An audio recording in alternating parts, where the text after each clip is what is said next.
Hello, everyone, and welcome back to another episode of Magnificence. I'm so glad you decided to join us again, and I'm so excited to be here, as always, with this wonderful game with these wonderful players. So, getting right into it, I'm going to do our usual quick thanks towards Sarson Games because I love and appreciate them for writing the sourcebook that we use within this game, which provided some subclasses for a couple of our players. And I don't really have any announcements I do at the beginning besides that, so we can get right into our quick recap before we begin our next session. So, our last session that you joined us for was a bit of an information gathering session.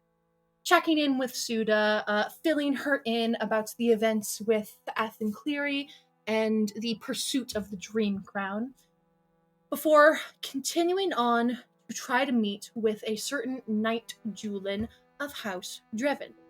Coming upon a rather chaotic scene of Knight Julin trying to have a grasp on the Archduke and his two sons, trying to do manual labor alongside the other workers, and Knight Julin being appalled by this, the party was able to grab Knight Julin for a quick conversation. At first, discussing the incident of the Dreamcrown, where Knight Julin recounted his version of the events and explained how this strange creature moved, how it looked, how it behaved, and concerningly, how it spoke, before describing how it ran away and disappeared into the streets. Recounting that he did manage to injure it, so his best guess is that it would go somewhere to repair itself, in a similar way to how a creature of flesh and blood would retreat to heal before going back out onto the streets again. Knight Julin described all this, and the party was able to gather useful information before Khuvos pulled him aside for his own pursuits, asking directly about one Ushed Grumeno related to his mission of a missing Salja shipment for the Conclave. Knight Julin gave him what information he could, reiterating that he was more so just a point of contact, and couldn't offer many details, but did point him in the direction of a gentleman named Vanderfell. With this information in hand, Khuvos went to rejoin the party, but quickly got a message from Magister Kieran Windcrook, his direct contact for his work with the Conclave, telling him to stay where he was and that he would be there in a moment. Very quickly, Khuvos began to speak with the party, trying to excuse himself before Magister Kieran came around the corner. Wanting to speak with Khuvos, but also the other party members. With only Alina and Sage joining Kieran and Khuvos, Kieran led the three of them to a nearby pub, getting a drink for Alina and Sage before taking Khuvos aside to one of the tables on the edge of the pub, having a somewhat hushed conversation, explaining how a Cardinal Amifrey, directly called Khuvos out by name, saying he had to abandon his quest for the missing Salja shipments, and did not offer explanation as to why. Kieran explains how he was sent here specifically to take Khuvos back to Wolves Landing and back to the Conclave. But explains that he wasn't a very big fan of Cardinal Amifrey and asked Khuvos directly if he wanted to stay in the field. Khuvos said yes, and Magister Kieran took that as a good enough answer, confiscating his sending stone but telling him he could always write him a letter, and telling him that his new mission assignment was to accompany Duke Leto down into Mor Akros, before taking his leave and disappearing into the streets, leaving the party here to reconvene and discuss all the information gathered that afternoon. So, we are going to pick up immediately where we left off. Our sneaking people, Suda, Olwen, and Carrie. As I said previously, Kieran rolled terribly on his perception, so despite some average stealth rolls, you guys were still very hidden for the entirety of the conversation, and whether you remained outside or inside, whether you were witnessing the conversation with Olwen's lip reading, all of that is up to your guys' discretion. So if you guys would like to so choose, you guys could have been privy to that conversation due to Olwen's really useful talent in lip reading. So, picking up right where we left off, you guys are now left in this pub. So, I think with that, having been left alone at that corner table, and knowing that Magister Kieran's not going to come back, he's going to look over to Sage and Alina, kind of giving them a look of, do I come to you, or are you coming to me? At this point, Elena, during the conversation, and I would say that we were probably keeping an eye out a little bit on what was going on, but also Elena cracked open that bottle and poured out the glasses. Don't know if Elena hasn't necessarily partaken of any, but there are certainly two wine glasses. Neither of us have touched it, I don't think. We both have wine glasses, but with wine in them sitting on the table, and Elena has her lyre out and has been plucking a song, not the special song, just a song, and just kind of adding some ambiance to the room. Yeah, it's that thing of when you're mad about something and so you don't have any appetite. Fair. And so I would say, like, when Khuvos looks over, he sort of sees this image of the two of them kind of sitting there, biding some time, playing a little bit of music, that sort of thing. We absolutely make contact when you look over. Like, I was trying not to make it obvious that I was, like, glaring daggers in his direction, but I probably was. Let's be real.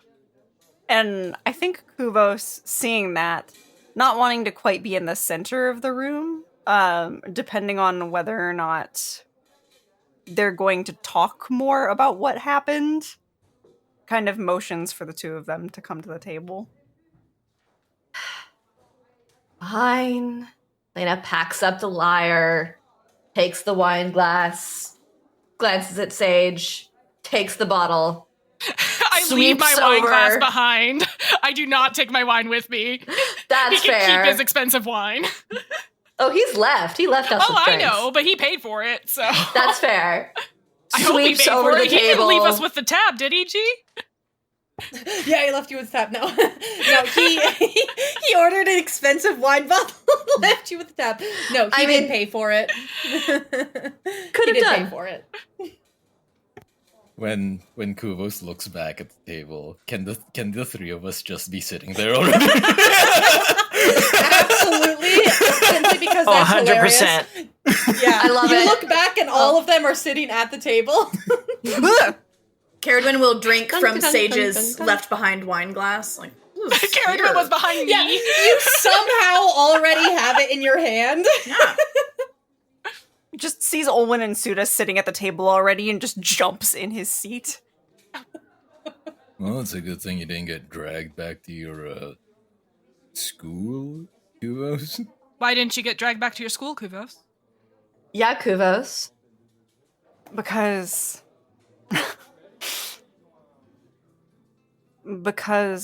the Magister is allowing me to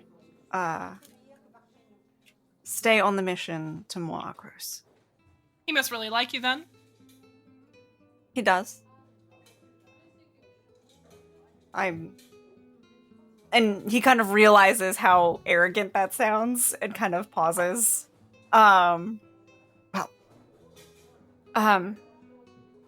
Magister Kieran is a bit different than a lot of the Magisters at the Conclave. And, he's been my caretaker ever since I was young. It stands to reason that when he advises me of something and, he advised me that I was being pulled off my previous mission, but based off of what I mentioned of what I'd learned while I was out, he found it better for me to stay out in the field than to return immediately. So, in no longer being on that mission, has it been accomplished? No. What was it? No, it is not finished. No, there is obviously some higher level form of corruption that they don't want the little one looking into and discovering, especially since he's so innocent and is probably going to blow the whistle. Now, what kind of mission would lead to you discovering corruption? Well, I don't know that there was any... He thinks about it for a second, kind of thinks about his notes. And Well, I mean, any of the leads that I got based on the man we found were all Empire related. Were all nobles. I'm not sure what... Unless someone in the Conclave is working with the Empire, which would be preposterous. I don't see any sort of corruption that could come of that. Oh, but I imagine that this soldier stuff is very profitable, and if a shipment goes missing and it is involved in illicit dealings and distributions, well, the Empire could stand to lose a lot of money. And the Enclave as well. It's not exactly mine to look into anymore. I passed off all the information I had. And we have other things to tend to. Kind of looks at everyone. Yeah. Was anyone looking into the automaton while I was discussing this, or was everyone spying on me? I was spying on everybody, but We were You spying must on admit, it was a bit 100% spying on you. captivating. A bit captivating. We don't see a Magister every day, after all. Goodness. No. so But for good reason. It's not necessarily safe here for him to be touting his position. But that aside, we do have a better idea of where to look for the Dreamcrown now. It's injured. It's probably hiding and repairing itself somewhere. So maybe we could ask around for any theft of material that's happened recently. It was suggested we go talk to a craftsman named Cinna that's about 15 minutes from Madame Clary's estate. Seems like a good place to start, if any. Well, there we go. If you're lucky, Prefect Nemenath, maybe you can find time to still look into whatever you used to be assigned for. I can't imagine wanting to give up Sage, something interesting like that. Don't call me prefect here. Right. You saw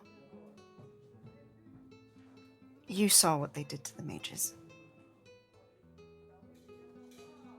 Anyone finds out I'm Conclave, that could be me. Of course. I apologize. For this Cinna, then. Alright. And Khuvos, immediately, feeling very uncomfortable with the situation, gets up and leaves the table. Oof. Super good. With that, you all begin. You all begin to exit the pub and walk through Walking Still. You were not really given any sort of specific directions. You were merely told there's a metalworker nearby Athens Place. That'd be the best place to look. So, easy enough to backtrack towards Athens Estate and start from there. So we will go straight over there to outside of Athens Townhome once again, and you guys are left to your devices to investigate. So, what is everyone doing? I'd like to see if we can even... I know we were told there probably wouldn't be a path of destruction, but I would like to look for any footprints, anything that might indicate something moved through with great haste. Avoiding destruction in the lab is one thing, but that's no guarantee that it wouldn't, charge through bushes or something like that if that were a more direct path. Yeah, of course. I would also like to help with that. If it's made of metal and it stole a bunch of metal, then it might have scratched some of the stone and things like that. So we could follow those maybe. Make that Okay. a trio. Okay. Got it. You guys can all do your own individual investigation checks, or one of you can give help to another to give advantage, however you guys would like to handle that. Oh, it's investigation? I'll give It will be investigation unless you would like to make a case for something else. I want to make a Would case for perception. I wanted to make a case for survival. Survival, I can definitely see that for Olwyn if you want to do survival. Perception is more, you are actively searching and investigating. Great. So I'll this is give definitely more someone investigation. the help action then, because my investigation is not so hot. Okay. I think we'll all help Owen. Great. Okay. Olwen can get the help action from Carrie to get advantage. You couldn't double advantage, so if you want to make your own roll, feel free. I'll also give Olwen some Okay. bardic inspiration. Play a little. I'll play. Actually, no. So quietly behind the scenes, just as we've been on the road, Elena has slowly been plucking out the melody of that song that you sang in her library. And so she just kind of, it's soft, it's not intrusive, it's not something almost anyone else would pick up on if they hadn't heard this music. But she just kind of pulls out that lyre that she had out before and just plucks those melodic strings to inspire you, Owen. Tell me if I'm allowed to do this, G, but I think as you do that, the air, like, around Owen feels just a little bit colder. Love that. Yeah, hell yeah. Cool. And so that's 1d6 for bardic. I'm gonna Suda instead. Suda is going to ask around. Start questioning and canvassing for witnesses. 27. So I'll use persuasion if I can. Beautiful. Okay, 27 survival, absolutely phenomenal. And then persuasion, if you care to, for sure, feel free. 16. Got it. Okay. Anything from Sage? I was gonna say, could I, earlier I had cast Detect Magic so that I could, like, kind of learn the Dreamcrown's, like, magical signature, the combination of schools of magic that I would recognize. Could I ritually cast Detect Magic again to try and see if I can pick up on any of that? Yeah, for sure. Again? I cannot remember what I said. and I To don't have that justify in an front of me. investigation roll. Yeah, absolutely. Yeah, rather than do, like, specifics, if you want to do investigation with advantage with your detect magic up, that can definitely be art. Amazing. Yeah, I'm not the type to look for footprints or scratches. I think this is my way of investigating. You're trying to see any magical signatures. Yeah. Perfect. Ooh. That is my second nat 20 on an investigation check this campaign. Oh, baby! All right. Okay. That's my so we pretty have sharp Luke. edge one with the moon on it. Ooh. So we have a 16 persuasion from Suda, a 27 survival from Olwen, and a nat 20 investigation from Sage. For a total of 27. Beautiful. Amazing. Okay. So, I'll start from the lower numbers and work our way up. Suda, you expertly begin to canvass the area. This is something you're used to doing. You're very charismatic. You know how to talk to people and how to ask these types of questions. You begin asking around. For the first several minutes, you get a lot of nothing. People either haven't seen anything or they're minding their business to the extreme and not really saying much, and you can't quite convince them. So you're getting a whole lot of nothing for the first several minutes. The further you go, however, you do get mentioned from a couple shopkeepers of not seeing anything similar to what you've described the Dreamcrown, or like nothing similar to that, however you describe it. They do mention the sight of some individual that was extremely tall, wearing a large cloak that has been walking around the past couple days. Nothing like, oh, this strange creature rushed through the streets. Like, I just noticed this really, really tall person that I didn't see their face or features, and they've just been kind of around town. Okay. In that, I'll try and triangulate the sightings and narrow down the area that we should search. From there, you determine it seems to have gone, from people who have mentioned, like going towards city center, but suddenly went more towards the edge. So was in a more crowded area. You had a lot more witnesses saying they've seen this really tall, mysterious individual, but suddenly the people that you're asking are more so working in like a district with a lot of big warehouses, not residential, not shops. There's not a lot of foot traffic. so you don't get to ask as many people, but you do find a couple in that working area that have mentioned, yeah, there was a really tall person passing by with a really large black Very eye. good. So going towards city center suddenly veered away to a less populated area. Once you guys get to that more less populated area, due to Suda's deduction, that is when I think Olwyn and Sage step forward and they begin their own investigation. Olwyn, with your survival, trying to see if there's any physical markings of anything that has been left behind. You don't see much of anything physical at first.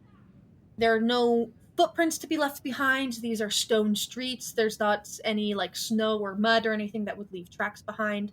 Nothing like that. You begin searching for scratches in the stone, maybe from scrap metal that this thing has picked up to repair itself.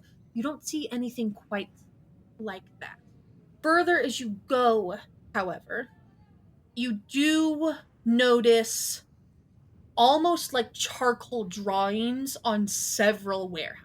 It is difficult to pick up at first, and you don't think of it really when you see the first one, but you keep seeing it over and over and over again, and that's when you notice and begin to backtrack and take notice. What looks like someone took a piece of charcoal and just leaving very simple drawings, like a circle here on the cornerstone of a warehouse by like a back window off the beaten path of the street. The next one has like an X drawn underneath the window. The next one has another circle drawn kind of near the door. It's always like on the back of the building or off the beaten path, so you have to actually look for it. And again, you don't think anything of it, but you really start to take notice as you keep noticing them, just like circles and X's. Other than that, in terms of like physical tracks, you don't see much, which to you honestly probably says more, because this is something that is being very deliberate and very careful. This is something that is thinking. That is what you pick up with your 27. Sage, with your nat 20, with the assistance of your detect magic, you do find very, very like trace, like magical signatures, you could say. Not like leaving a trail going through the streets, but on people. A few of the people that Suda speaks to. Not all of them are the same people that recognize. Some of them are people who didn't know anything. A few people that Suda spoke to, trace amounts of enchantment still linger on them. Something was in these people's heads. This is all the information that you guys gather as you investigate this area. With all this in hand, you are now in this less populated warehouse district. I'm assuming, of course, unless anyone says otherwise, you guys have shared this information with the entire party, so everyone is caught up to speed.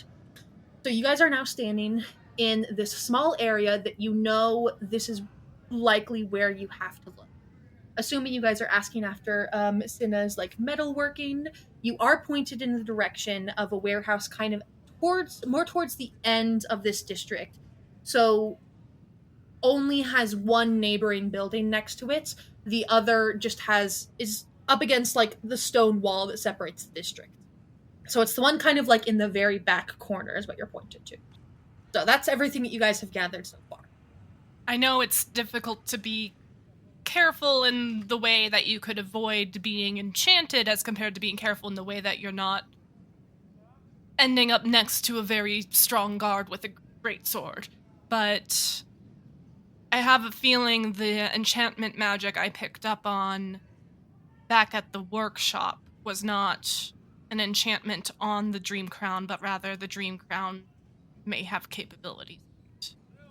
I think maybe some of those people did not want to forget that they saw it, or something of the sort. And it made them? Possibly.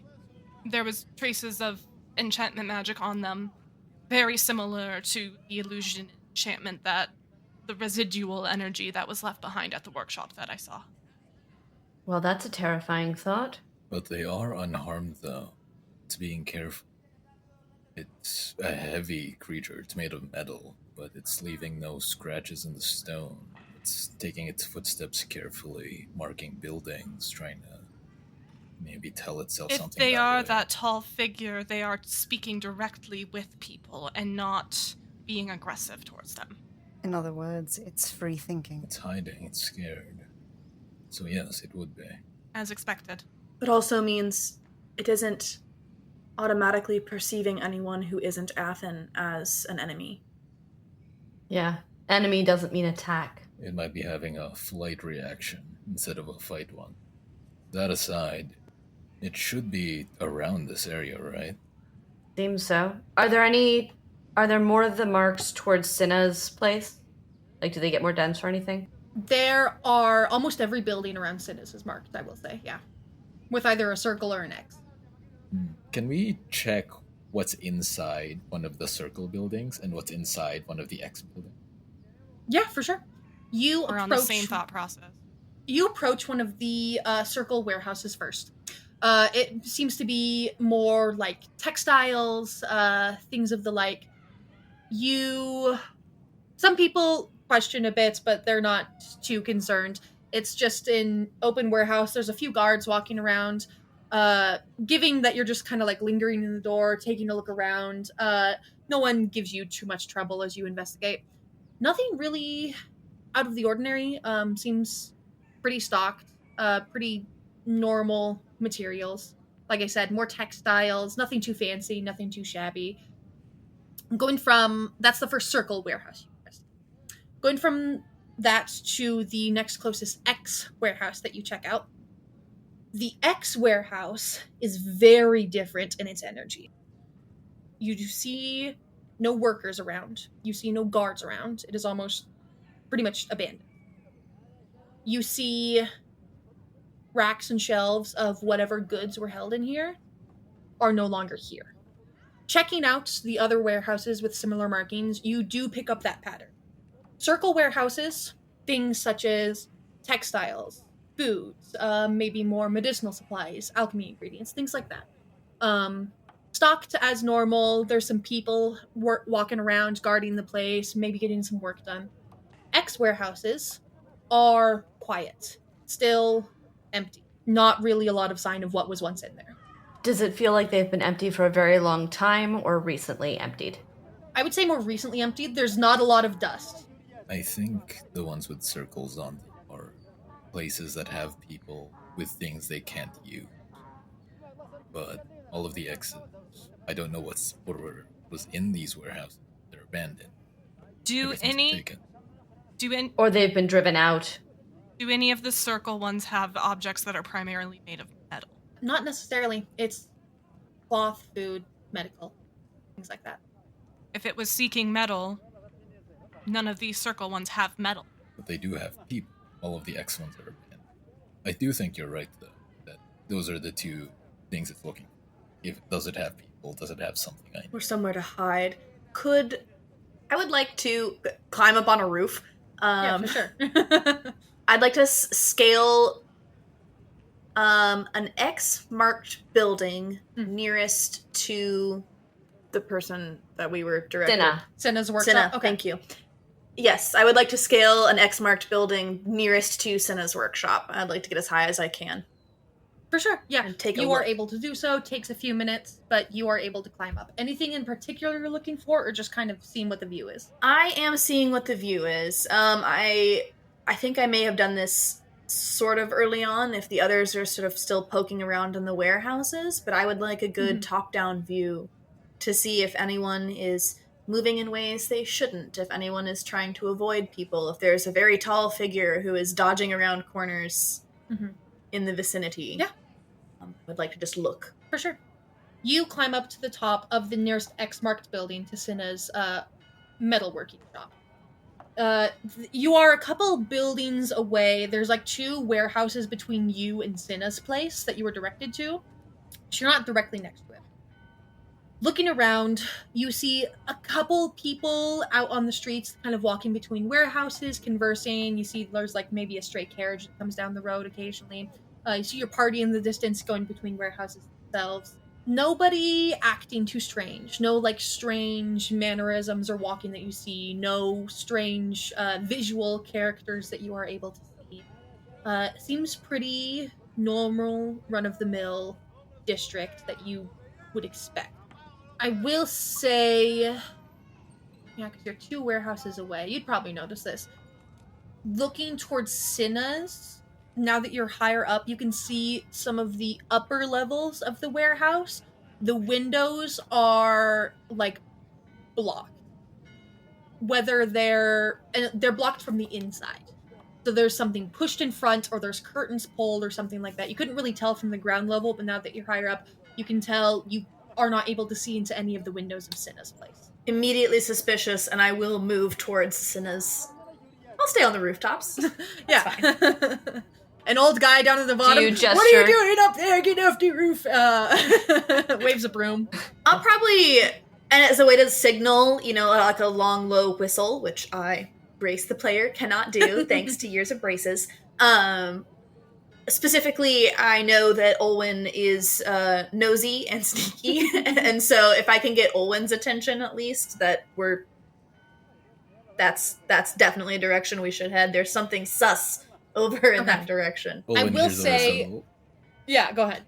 I was just gonna say, Olin hears a whistle and just goes, "That's not a bird that's native to this area." Exactly.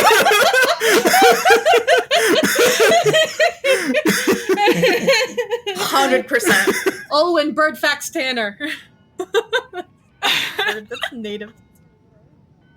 You fucker.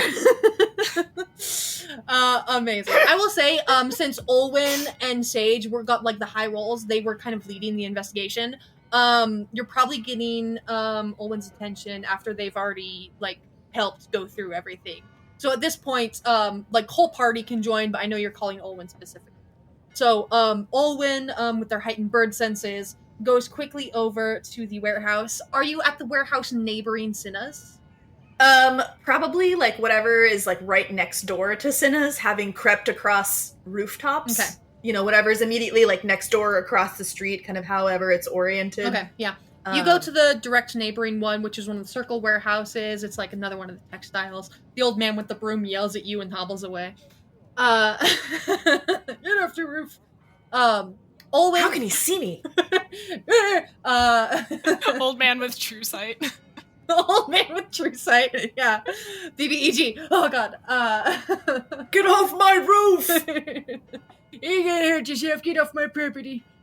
He stumbles away. Olwen, you go to the neighboring warehouse. The rest of you are free to follow along as you like. At this point, the investigation of the others has been concluded. So unless there's anything else here, I'm assuming you're all following. Yeah, I think we're all heading towards Cinna's. Okay. Aware, but not just like walking in blithely, but for sure, not fully protruding weapons yet. Yes, would be my take. Okay. Olwen, I'm assuming you scale the building to join Carrie. Yeah. Okay, you hear an old man yelling at you.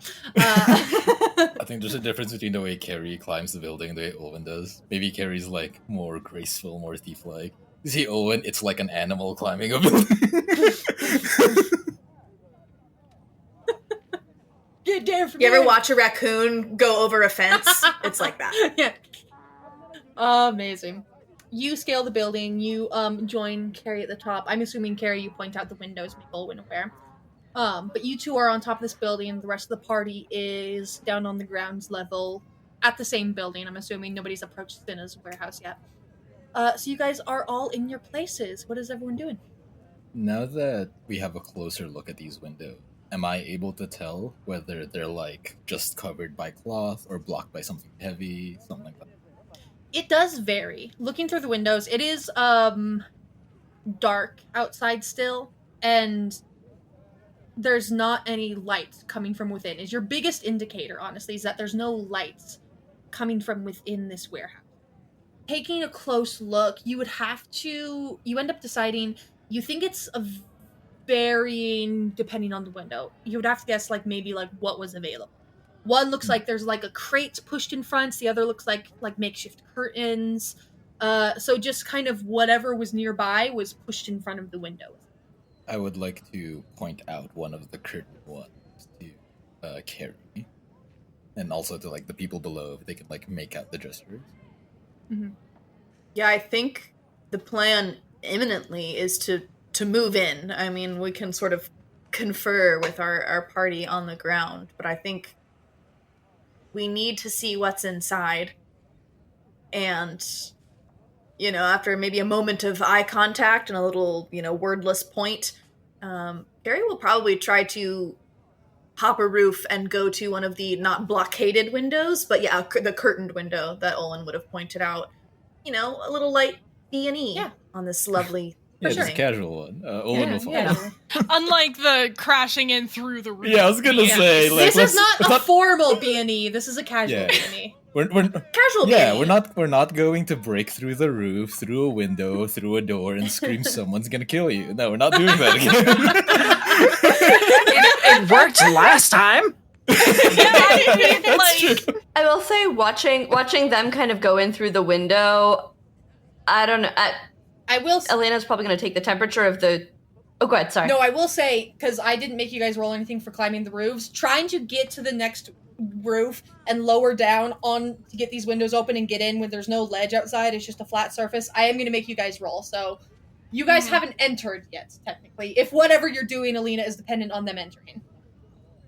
No, it was mostly just like Elena watching them both go up onto the roof and be completely out of range. I think. Are we going to approach like normal people and like first? Yes, okay, that's what I was thinking. She's gonna basically like first each of them will hear in their heads. She'll do it one after the other just for like sanity, but like they'll hear. Always have to do it the hard way, don't you? And then she's gonna start moving towards the actual door of the building, taking a moment to see if any of the others are coming along with her.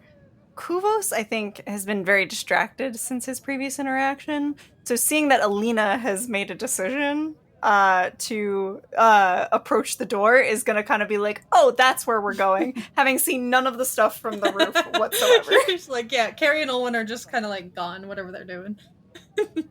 Suda, I think we should try to act as customers or something of the sort, but you may want to be ready. No, that's my bread and butter. Let's do it.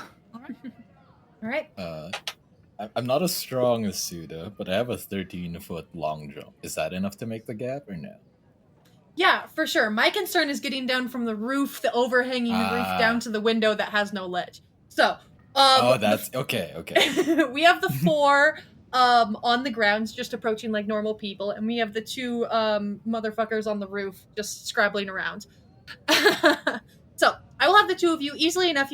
I will let you guys jump from rooftop to rooftop because that's fun. So you guys are able to get to the rooftop of Cinna's workshop. I will have each of you give me either an acrobatics or an athletics to be climbing down and trying to navigate yourself to both get down to this window, open it, and climb in without falling. I would like to use my climber's kit. Yeah, you're gonna. Okay, you absolutely can. I do just want to clarify. You're gonna take the time to put in like the spikes and the pythons and stuff and like climb down. You're right. That's a fair point. Okay, fine. I think we'll just go for it. You just gotta raccoon it, man. You just gotta we're just gonna raccoon it. Oh, man. I got a 22 acrobatics. Wonderful. Casual B&E. Yeah, come on. casual. This is a regular weeknight for me. Yeah, this is like what you do for fun. I want to see what Olwen gets before we go to Carrie. I got a 13 acrobatic. Okay, nice. Carrie, you, as we stated before, this is your bread and fucking butter. You do this all the time. You get to the window, you get to the rooftop of Cinna's workshop, and you hang down from like the overhanging roof with one hand. The window's just barely too low for like your wingspan, essentially, so you can't hang from one arm and reach down with the other. So you hanging down, take the toe of your boot and kind of feel along the bottom seal of the window. You know the latch isn't on the outside, but you're kind of pushing it up with just like the toe of your boot, trying to see if it is unlocked, if you can open it. You do feel it give a bit. It squeals a bit in protest. It's been a long time since this has been cracked open. You don't have the best grip on it, but you can feel it opening very slowly with a little like very loud squealing a bit. just enough to where you can like get the toe of your boot within the little crack that you make and just pull the whole thing up by like bending your knee. So very expertly getting in. While you're doing this, Olwen on the rooftop beside you goes to lean over the overhang, and like you go to like lower yourself down. You feel some of the outer like gutter that you're kind of hanging onto suddenly bend under your weight. And in the moment of panic of like, oh god, I'm falling, you go to reach for something else, but it's in the act of you reaching for something else that does make you fall. When you fall off the roof. You're not too high up. You're on the second story. Technically the third if you count the roof. You do fall off the roof. Yeah. Can I make a perception check to see if Khuvos would see this and would have time to cast Featherfall? You guys are outside the building as this is happening, so you for sure can see him and cast Featherfall. I was gonna give him some bludgeoning damage, but yeah, for sure. You cast Featherfall. Okay, I'm casting Featherfall. Yeah, you go to fall, and it's a moment of like, like your stomach drops, you weren't expecting this sudden shift, and you pause and begin to fall very slowly.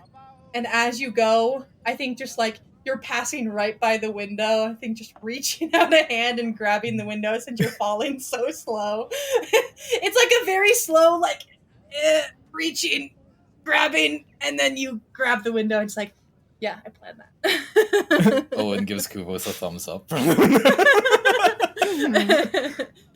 And for flavor, it almost would have looked like the clouds were catching you, Olwen. So, like, almost like Khuvos had grabbed some condensation and made clouds under you to hold you up a little bit. Which normally they wouldn't be very solid, but had done more chemistry things with magic than Emma knows how to do to make them more solid than typical clouds. For sure. So yeah, you guys have this moment of like Carrie expertly getting into this window, and as it opens, Olwen begins to fall really rapidly and suddenly starts to float down. Not levitating, of course, just falling very slowly, and just takes the time to just so you're like hanging off the side of the building now, and you gotta like pull yourself in. But while those shenanigans are happening, the rest of you are just like approaching the front door. Okay, yeah, who's the face of it? I mean, I think Elena took charge, so yeah. Okay. I think Elena's taking point. Yeah, go ahead, however you want to approach the front door. I think just do the thing totally normal, no reason to be suspicious, just walking up, knocking, and then walking in through the door, assuming it's unlocked. Okay. You knock and go to enter right after. The door is unlocked, but it only opens about half an inch before it goes and hits something heavy and doesn't open further. So it's unlocked, but it's blocked. It's blockaded. Cinna? Cinna! What's your passive perception, Alina? Passive is 15. Through this tiny crack in the door, you smell copper and rot. Copper and rot. Rot as in body rot? Smells pretty... So, like, Rots have different scents. Smells pretty rotten, smells pretty meat-like rotten. Sweet? Oh. Sweeter than usual? Mm-hmm. I pull back immediately and... I think Cinna's in there, but not... It's not going to be good. Don't worry, I got this. Never mind what I was about to say. I want to see what's about to happen here. I want to see what happens when Suda says I got this. Elena steps to the side, gives room for Suda. The last time this happened, the door broke down, so let's see. Yeah. Please. So, Suda steps back and kind of rolls up her invisible sleeves, because according to her portrait, she doesn't wear any. Gotta show off the guns. Yeah. I'm hoping we can roll a cool this, but she is going to charge at the door, intending to shoulder it, but firing an Eldritch Blast in transit. Okay. So you're trying to Eldritch Blast and, like, hit it with your shoulder at the same time to give it some extra oomph and try to basically push the thing away, break it down. Exactly, yeah. Got it. Yeah, for sure. Let's do it this way. I'll say one of them you will have to roll with disadvantage as kind of the secondary thing you're doing. So either like a pure athletics with disadvantage or your attack roll with Eldritch Blast with disadvantage, since you're kind of doing both at once and technically they're kind of occupying the same space. Oh, sure. Let's see. My app keeps closing. So if I go with the athletics isn't great, so I might want to do the Eldritch Blast at the disadvantage. Yeah, let's do that. And then when you roll, well, I'll hear what your roll is. Okay. Yeah, okay. All right, so Eldritch Blast at disadvantage. 15. 15, wonderful. And athletics check as well. Oh, 8. 8. Okay, go ahead and roll damage on that Eldritch Blast. All right. 5. That was 15 to hit with 5 damage and an 8 for the athletic. Your Eldritch Blast was pretty good. It definitely hit and definitely did a good amount of damage. This is just a door. The difficult part is like the big thing that's blocking it on the other side. I think the Eldritch Blast is the thing that takes care of the door for you and basically like blasts it apart, gets it out of the way, and kind of weakens what you see is just large like shipping crates on the other side. Basically gives way for you to more easily push it out of the way. It doesn't like go flying across the room or anything, but Sure. It does get rid of the door, push the crate back a bit, combined with your shoulder hitting it almost like at exactly the same time, pushes it away like several inches. So you guys could like really squeeze in, but it's enough of a gap that realistically you could get in. So I hit it pretty solidly, but it is very heavy. So Suda, I'm going to try and keep my perspective consistent. Suda hits it very solidly and just thump. And the whole thing shifts, but she's like, You Are like your stitches bounce okay? off the crate and bounce back off onto the ground. It's like boom, boom. with only Exactly. 8 athletics, it's boom, boom, and ow. You don't get through. With that boom, the noise of the impact and everything, since Olwen and Caradwin have successfully at least made it to the windowsill, or at least in upstairs, do we hear anything in response? You know, Yeah. There's been a loud noise at the front door. Does anything inside respond to that? Is there movement? Is there a reaction? Perfect timing for you two. I was going to say, I think these two are happening side by side. So you guys are getting the window open and climbing in as Suda is hitting the door. You're not on like a proper second floor. This is like a big 2-story warehouse. You basically climb in to like a catwalk around the edge of the building with one connecting bridge between the two. So you can see down into the first floor. You climb in, you scrabble in onto this catwalk. Very first thing you notice, that smell that I mentioned to Alina. A bit harder to notice when you're outside, but now that you're in the building, holy hell is it pungent. Smell of copper, very strong, and the smell of essentially roadkill. That is the first thing you notice. The second thing you notice in the dark, I know, first of all, before I describe this, Harry, you have dark vision, correct? I do, yes. What's the distance That's again? a great question. I believe it should be 60 Thank feet you. unless you have something that enhances Thank it. you. I was like, Got I know that Rosie knows the answer. It's always 60 feet. I just know off Yeah. the top of my head. It's usually Good rule of 60 thumb. feet. Olwen, I can't remember if Tunasi have. We do, yes. Yes, okay. 60 feet as well? Yeah. Okay. There's a wonderful. fun thing where depending on the type of genasi you are, it's different colors. Fire ones have heat vision. Owen Yo. has. That's I forget what Owen's is because he's Earth. It might be like, I don't know, it might be like browns and shit. Night vision green. You see Yeah, like night vision sepia green. tones. Yeah, it's sepia tone. yeah. Amazing. yeah, since both of you have dark vision, you do see this perfectly. Whether that's a good thing or not, you're about to find out. You guys enter in, so you're on the edge of the building on this catwalk. I described a bridge going across like the middle of this whole space, kind of connecting the two. Hanging from the bottom of the bridge, from what look to be like butcher meat hooks, like large, sharp metal hooks, one going through the shoulder, one kind of going through the upper arm, one kind of going through the side, hanging very precariously lopsided from the hooks. In older gentlemen with kind of scarred, callous skin that is pale and decrepit, having been dead for several days, you would have to guess. Hanging very precariously from this, the clothing kind of hangs very ill-fitting off of his body. You see the head is kind of rolled to the sides, the mouth is slightly open, the eyes are still open, but unmoving. And just hanging there completely motionless. You see the side of his head is not quite open, but deeply caved in. Something hit him so hard it just put a big old dent in the side of the head, deeply caved in on the side.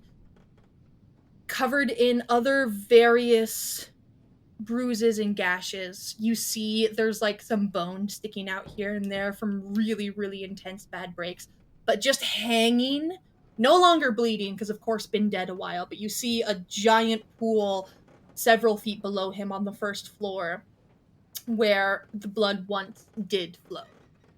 But just a very gruesome scene of this corpse hanging from meat, essentially. And everything else here in the warehouse pushed away from the center. So the center of the floor is totally cleared except for the giant pile of blood and gore and such, with various crates and such pushed to the side of the warehouse. Those of you on the ground level, anyone who's squeezing in through that gap Suna made, you walk into the same scene. Anyone who has dark vision can see.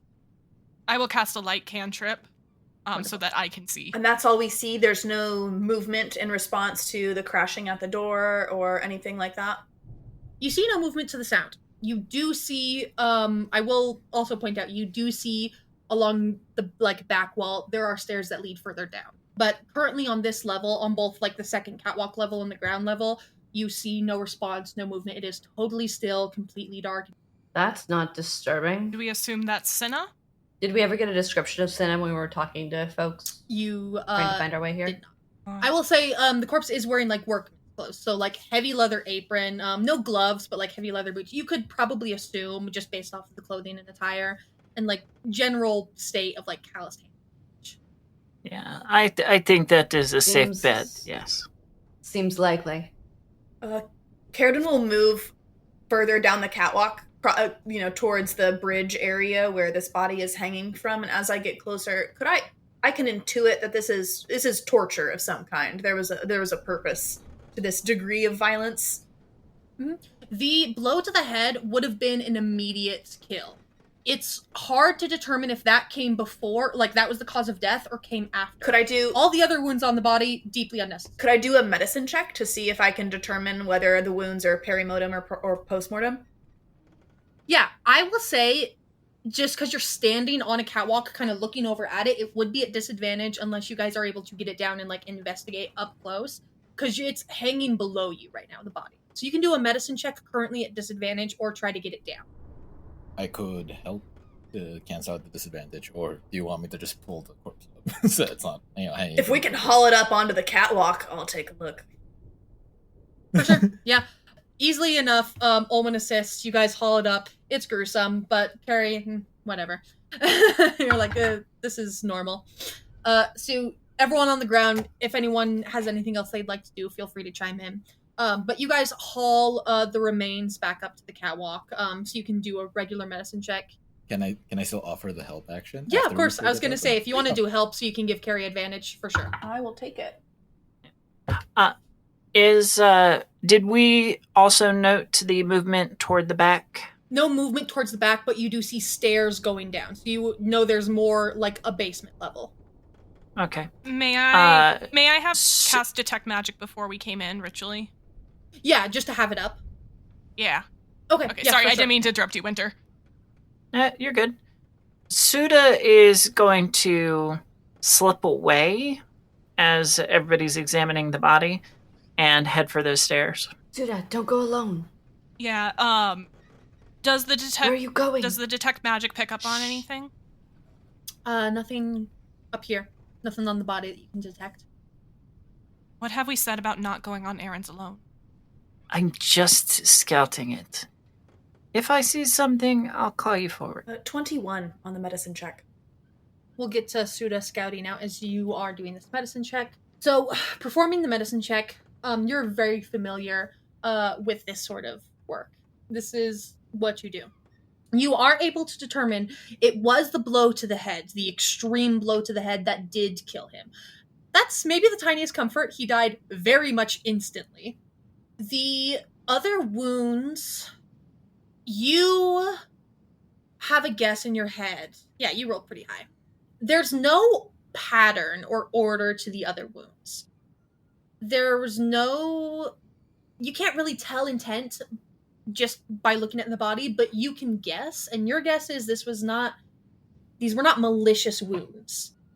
And based on how random and scattered they are and how pulled apart some of them are to like get a closer look, your honest guess, these are wounds made out of curiosity. That's so fucked up. That's awesome. It is investigating like she would. It's checking out what it has in front of it. It's thinking. It's trying to figure out what makes it tick. It was not torture, which is a small comfort, but like the mindless curiosity of a child taking apart a toy. So, like a child finding a dead bird on the road, poking it with a stick? I can't help but remember that Athens' intention once we caught the Dreamcrown was to disassemble it and figure out what makes it tick. While you guys are thinking over this question, Suda, I'm assuming, are you stealthing like down the stairs because you're scouting ahead? Not exactly. I mean, I'm not being charging down there, but I don't want to surprise it. Okay. You approach the stairs and you walk down. Not stealthing, but being careful, not trying to charge in, as you said. You first notice it's extremely warm down here. You get to a small basement area that has general supplies and tools stacked up on shelves around you, just a small rectangular room. Biggest thing you notice is the big, heavy metal doors, and you see they are cracked open with lights. Against my word, upstairs, I am going to approach the doors and peer inside. Okay. You peer inside, and you see this is definitely the forge area. You see it is active, is the curious thing. That is where the light is coming from. It's from like an active forge area. It's a large, about as big as the warehouse above, taking up the same like square footage essentially. Just underground with you see some vents along the top of the ceiling. This forge area that is active and burning. There's countless piles of insane amounts of supplies. There's scrap metal, sheet metal, there's weapons, there's armor, a crap ton of metallic supplies scattered everywhere. Some of them are half melted, some of them are broken apart, some of them are cut, some of them are whole, but it is an absolute mess down here. You see, it tries to have some semblance of order. Like there's a pile of like these helmets and swords, and these are full pieces of metal. These are more scrap pieces. It's a workshop almost that someone has set up.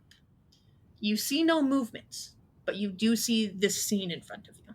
I am going to push open the door and step in, peering around looking for our target.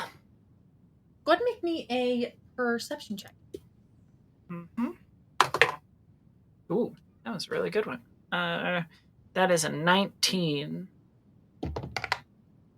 Okay. Peer around. Nothing jumps out at you. You don't currently see anything. Hello. You don't have to be afraid.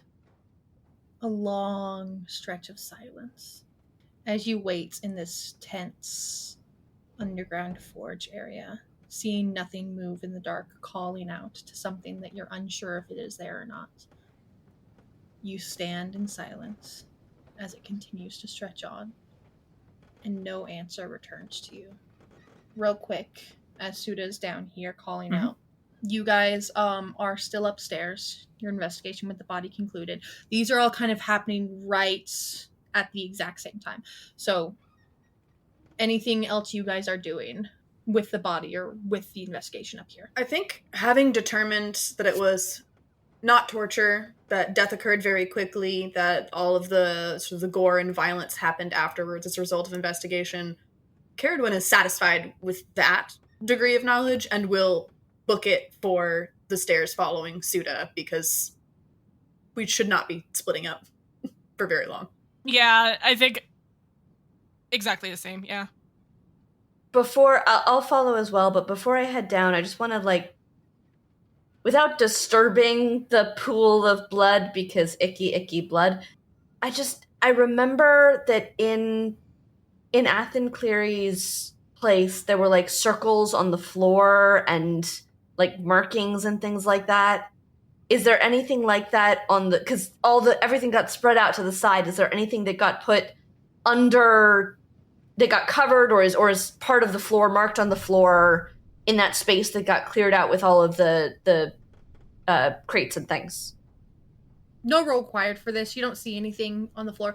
I would say you notice an absence of dust and debris, like small bits of debris, like someone swept. Okay. Everyone going down the stairs. You guys are going down the stairs as Suda continues this conversation. So Suda will still continue for a few seconds before you guys get down there. I will follow down as well. Got it. Olwen, anything before we jump back to Suda? I think Olwen, if people are okay with it, will try to stay like near the front. And just in case, I'm just gonna continuously cast Blade Ward in case I get hit by something in the dark. Okay.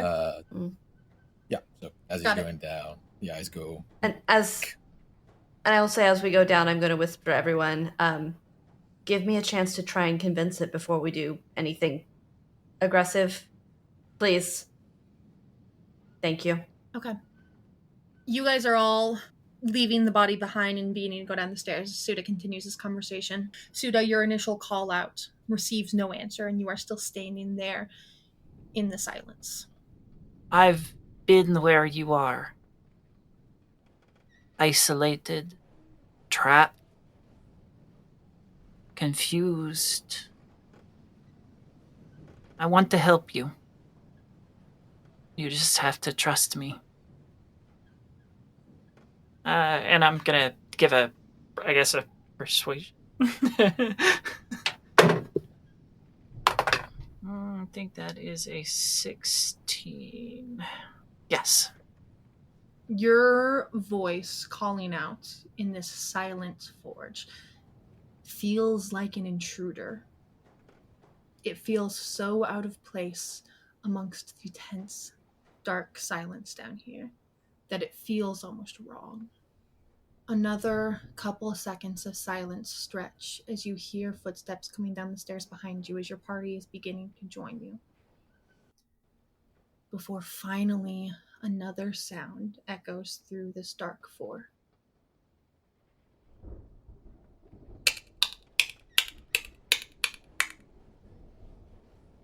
Not on the floor around you, but from somewhere above you. The wooden beams and rafters, you see a shiny copper face twisting out from the shadows. You see its neck stretch into the shadows and keep stretching and keep stretching. A weird, elongated neck as its head peeks out.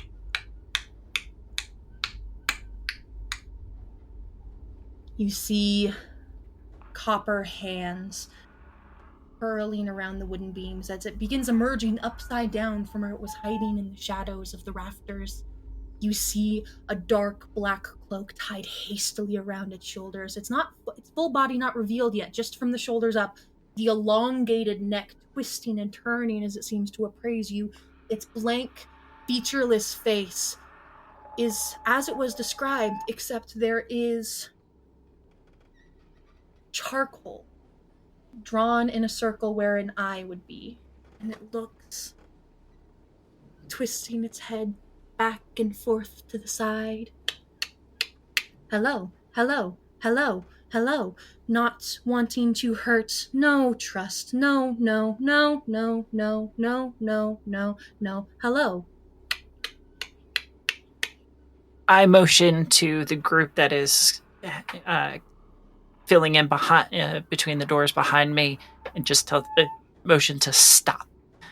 Because I don't want to startle the thing. You guys do hear this voice echoing out, and you see Suda's hands. So you guys don't see it, but you hear it. I will stop. If it seems like Suda is talking to it and like things are not aggressive, I want to let this happen. Yeah. I think Owen will drop casting them. Okay. Elena is actually going to stay a half step behind Studa, but step a little bit closer so that she can be seen. So you're like in the doorway behind Suda. I'm in the doorway, so it's not coming from nowhere. And both say and telepathically say, hello, we're friends. And as she says that, she is also, if you will allow, going to cast Detect Thoughts on them so that she can hear the response without the language concerns, maybe. Yeah, you do hear it speaking out loud in common to Suda before you enter, by the way.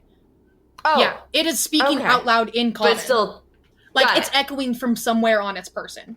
Then retcon what I just said. Okay, yeah. For now. Are you in the doorway or are you still staying hiding? I'll stay back for now. Wonderful. Suda, to your next question. Is there space for us to like step in, or is this more of a like single file staircase where I couldn't squeeze around Olin? Because I am very curious and I want to. You guys are in the open rectangular room, but Suda is standing in the doorway motioning for you guys to hold. So you guys don't see into the forge. Cool. You basically just see the back of Suda's head. I don't want to shove anyone out of my way, so. Okay. Suda, in response to your question, you see it twists its head again. It's still staying. It's like it's peeking over something, so you just barely see its elongated neck, blank face, shoulders, and like its hands. But it's upside down, so it's like peeking over one of the wooden rafters to look at you curiously as its head twists around. And it continues to make that noise. I speak many languages. I learned many languages. I speak.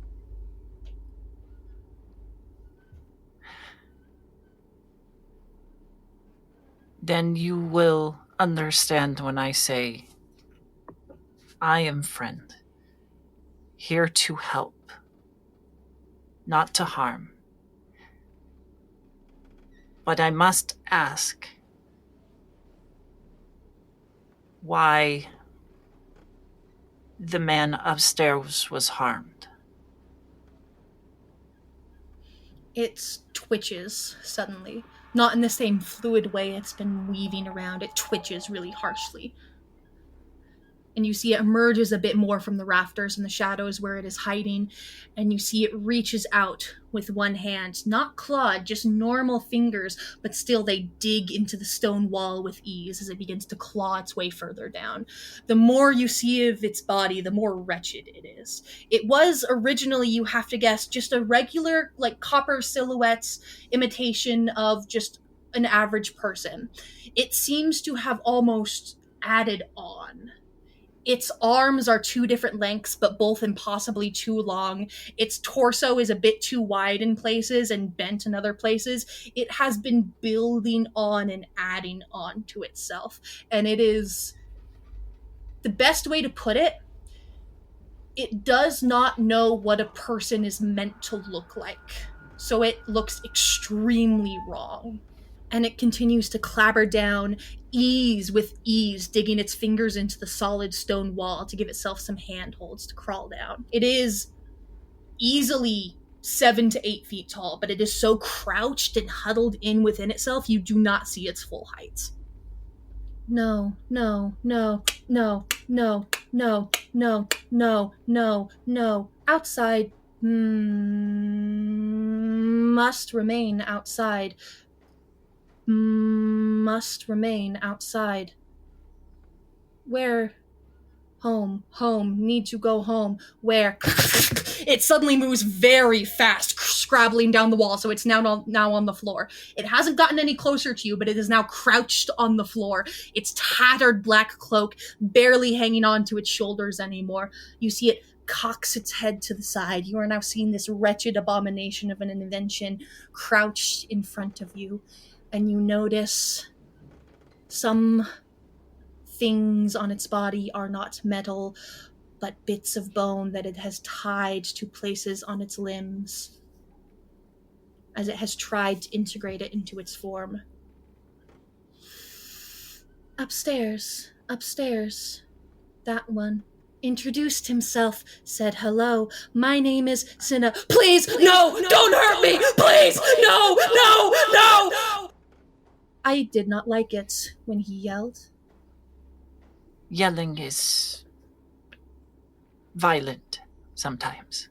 I like that he was able to introduce himself. Hello, my name is Cinna. Do you need help? Cinna. I like it. It's mine. So you claimed him. Yes. Hello, my name is Cinna. Do you need help? And where is home? It pauses at that. For a long time, it just seems to stare. It has no features, but it just goes completely rigid. The first thing you will learn is how to create.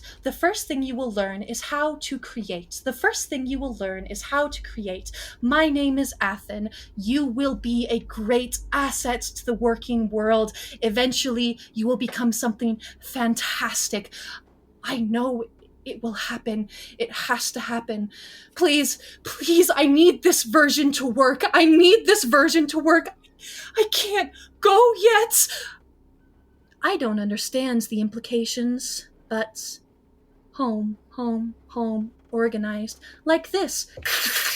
Clabbers across the ground, on all fours, more animalistic than anything. And it goes to one of the organized piles, and carefully, with a clicking, weird, twisting hand, reaches out to one of the daggers that has fallen outside of its pile and moves it back to where it belongs before it turns back to you. Like home.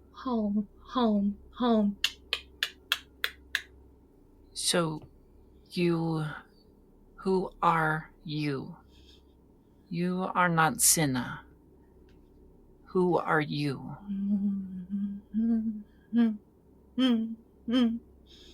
Dreamcrown, she called me. Why can't I be Cinna? And just repeats that phrase over and over and over and over and over again. Because you are different. I am different. No. They are different. Yes. You are unique.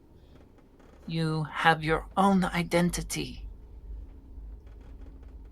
You see its hands are twitching rapidly. No. Crosses over, grabs one of the helmets from a pile, and drags it along, almost moving like an ape on all fours. Drags it along and suddenly plunges it with its own hand into the embers of the forge. No, create. I am made to create. I know. See it.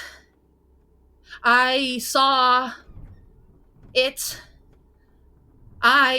You saw what? Am here. Yes, you are. What is your name? What do you call yourself? I want to be Cinna, the Dreamcrown. Athen. Gets back up on its feet, still in a crouched stance, now hobbling over on its feet towards another one of the piles. It begins to dig through wildly. Athen. Learn. That is what I am to do. Learn. Begin. It starts saying several phrases in a variety of different languages. You hear primordial, elvish, dwarvish, gnomish, a plethora of different languages before it quickly snaps itself back into common. Home.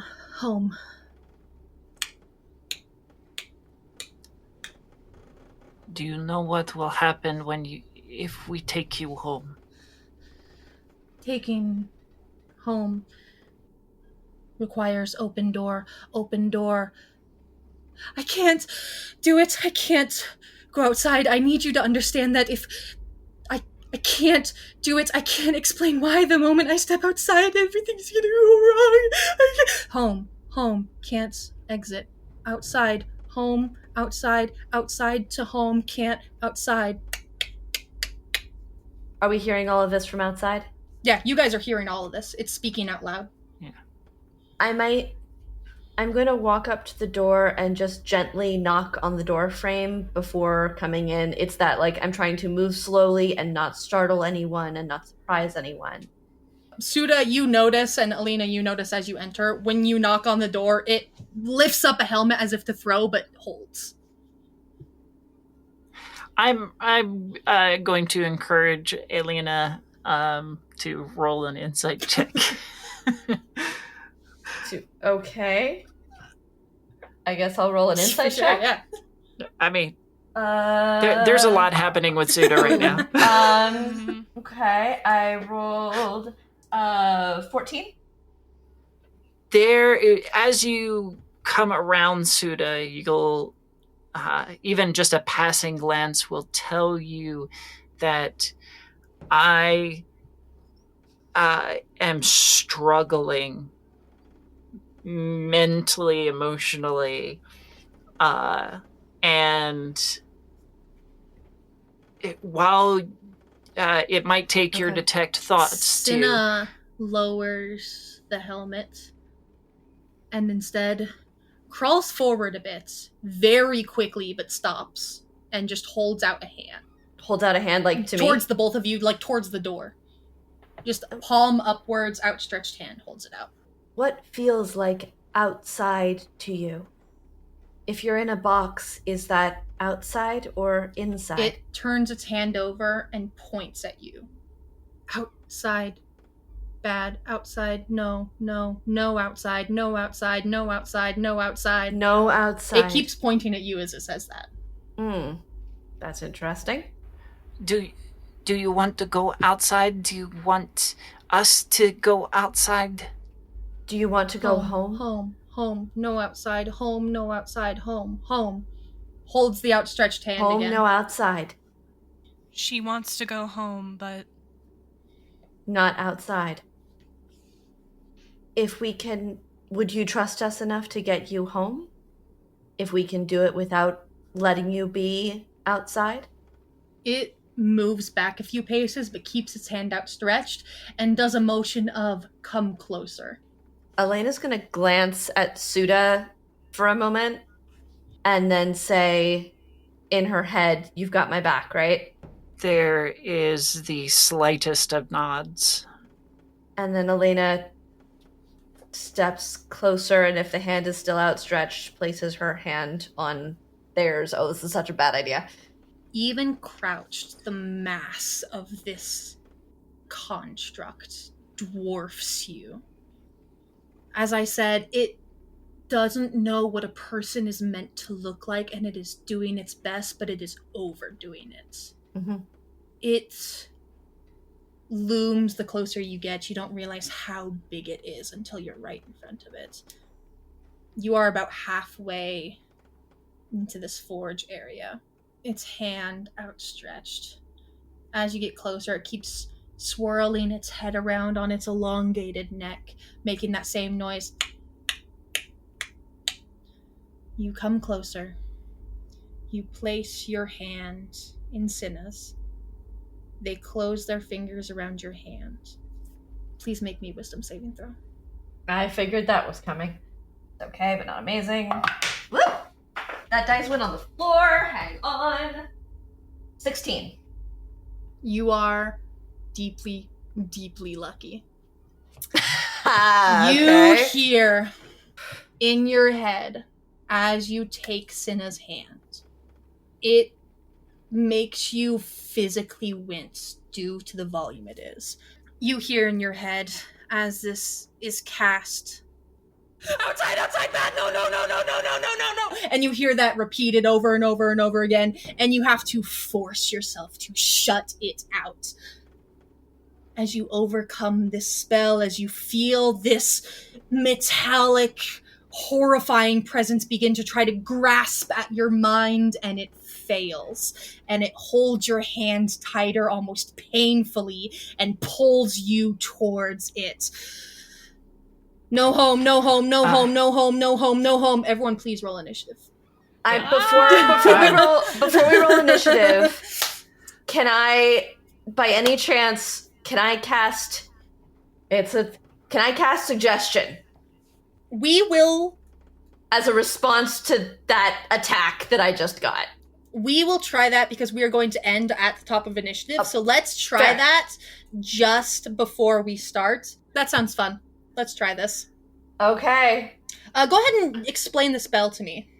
Absolutely. So my hand is in their hand, and normally this is not a spell that requires touch, right? So I would, for flavor, I assume it's stronger, and like there's almost this sense of the energy from them and what I heard in their mind coming at me, and I almost like take it in and then reflect it back at them, but with my own single word, which is peace. That is my command. It is peace. Because I get one word. That's Yeah, command and suggestion are two different spells. Sorry, I get a sentence or two. Then, even better, be calm and trust. Okay. Is what I'll... You say this, and just to clarify, I already know the answer, but I want you to say it. Yes. This is a charmed condition, correct? Creatures that cannot be charmed or immune. That is correct. Oh, you.